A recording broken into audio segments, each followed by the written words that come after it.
Listen to me, man. You have a great life in front of you. But your great life is in front of you. It's not behind you. What you did back there ain't got nothing to do with what God got for you. What you did back there was learn the lessons to get you to where you are at this particular moment right here.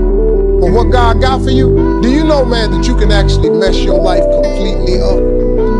You can jack it all the way up, and you can turn around and get it right. Whatever you focus on, that's what you're going to continue to multiply and expand in your life. But if you focus on what you don't have, if all you can do is point out the negative things in your life, whatever you focus on, you're going to expand that. Some people, all they can do is complain.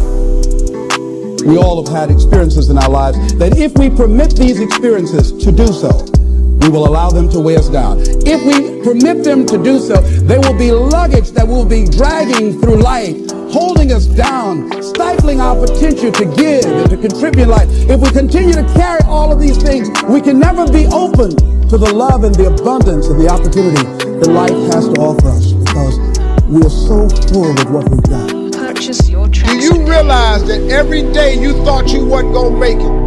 Do you remember them days where you thought it was absolutely unbearable and you thought you wasn't gonna endure that one? Do you know that your survival rate for every last one of them bad days is 100%? Your track record for surviving bad days is 100%. That's a fact.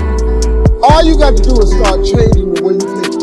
You can protect yourself from negativity. And that's what stops most people, negative thoughts. You can coat your mind from negativity. The way you can put a coating around your mind is with one simple thing. Purchase your tracks today. Gratitude erases negativity. When you're showing a spirit of gratitude for what I got, not that you're satisfied with it, but you're grateful for what you got. Develop a spirit of gratitude. I'm thankful for life. I'm thankful to be an American. I'm thankful to be on this part of the planet. I'm thankful to see another day. No, things aren't what I want them to be. No, I don't have all the things I want to have. But I'm thankful that I'm still here.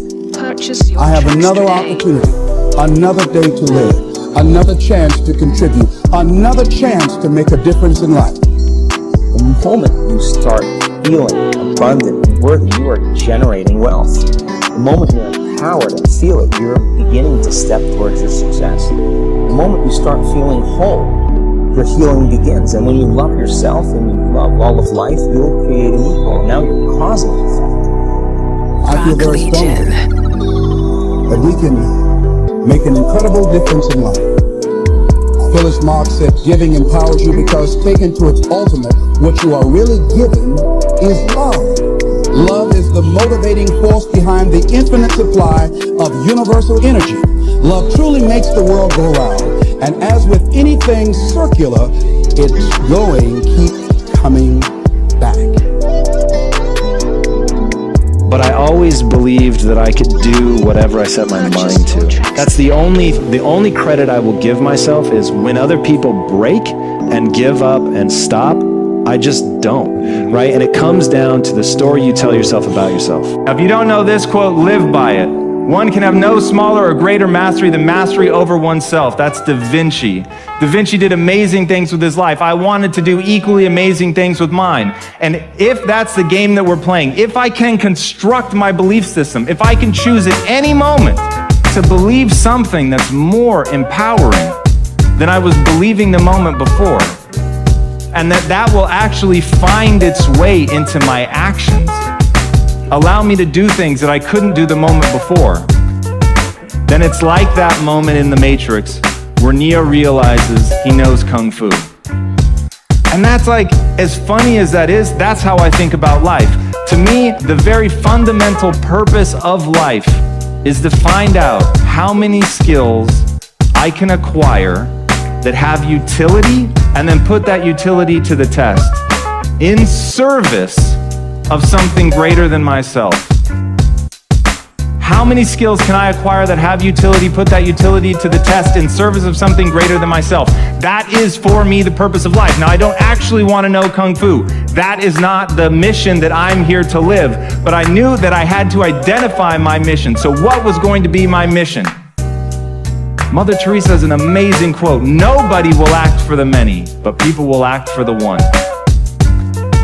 And that really struck me, because I realized they were right. I was looking at this global pandemic of ill health, and I wasn't moving into action, but thinking about my mom and my sister, or the uncle I had who ate himself to death when I was 12 years old. That made me want to act. I think everybody is motivated by two different things. One, you have the beautiful things in your life, the things that are going well, the things that you're grateful for, the things you're moving towards instead of away.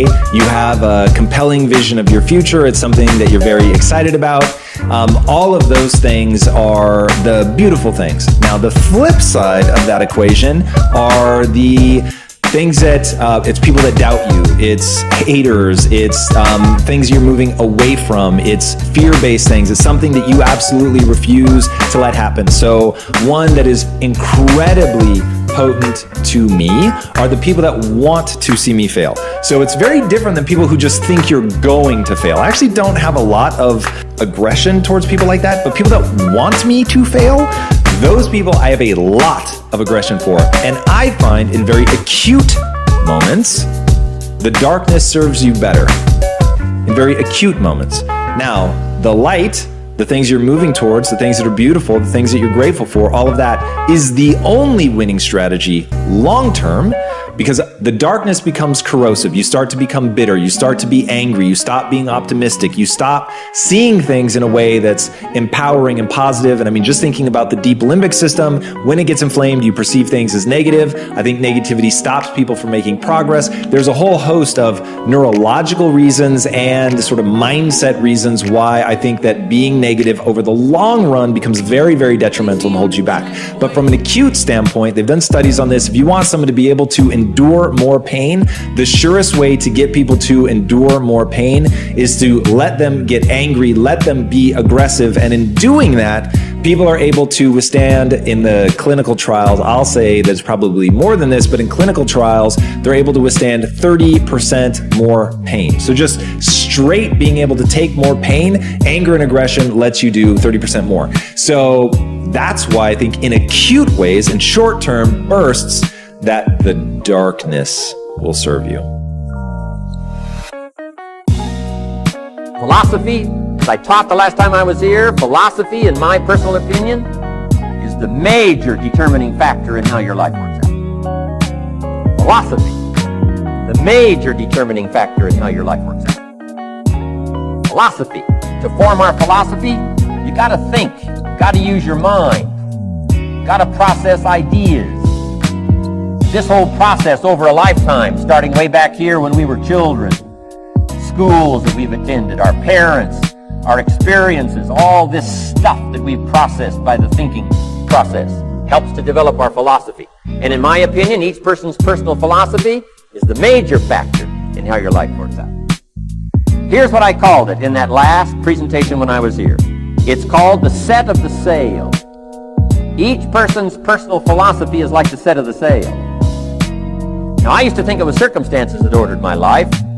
If someone would have asked me at age 25, Mr. Rohn, how come you're not doing well? Pennies in your pocket, creditors calling, nothing in the bank, behind on your promises to your family, you live in America, 25 years old, got a beautiful family, every reason to do well, and things are not going that well for you.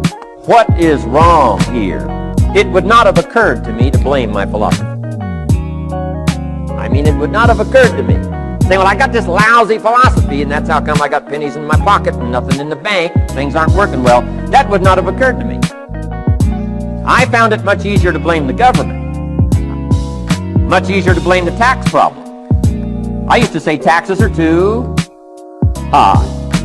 Top tax rate when I first started paying taxes, 91%. Back then, when your income reached a certain level, all your income over that, 91%. So I used to say that's too high. Now, the top tax rate's about 33%. But people are still saying what? Taxes are too... See, but you can't use that anymore. If it's gone from 91 to 33, how could it be too high. Come on. I threw all that old excuse stuff away.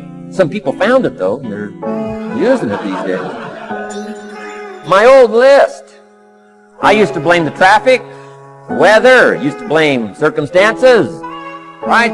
People say I'm too tall, I'm too short, I'm too old, I was raised in obscurity, raised on a farm, parents of modest means, all the stuff.